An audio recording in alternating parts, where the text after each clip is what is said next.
28日、中国の新疆ウイグル自治区で暴力事件が発生し、12人が死亡。現在事件に関する情報は、中国当局が発表した情報のみです。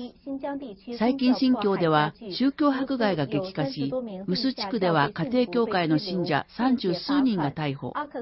アクス地区でもイスラム教徒数百人が逮捕され、2000人余りが罰金を課せられました。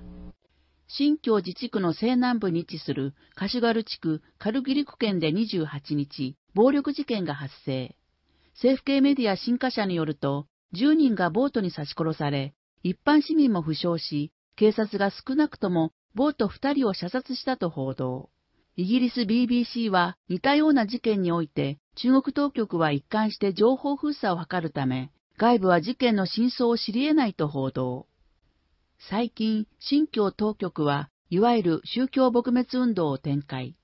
近日、臼市の警察当局及び宗教管理局が地元の家庭教会に押し入り、30数人を連行し、10日以上拘留。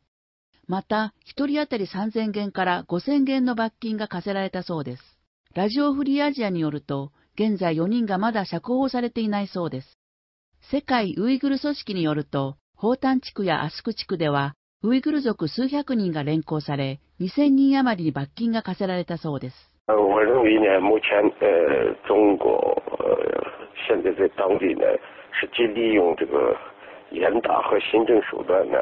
其目的是胁迫维吾尔人放弃自己的这个宗教信仰。我认为呢，中国是在鼓励呢，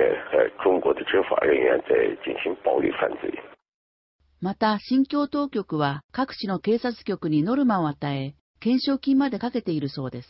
一方、ウイグル人がイスラム教の経典を読んだ場合、発覚されると親族まで連座させられるそうです。対中国援助協会の責任者、フ・キシュウ牧師は、ラジオフリーアジアに対し、共産党当局は安定維持の看板を掲げて人権迫害を行っていると指摘。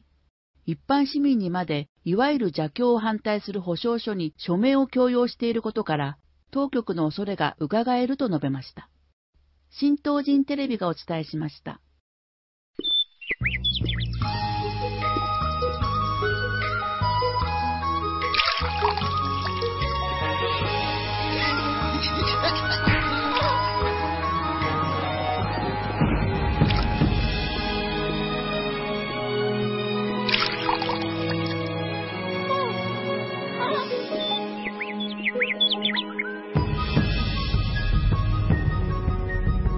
京城石开，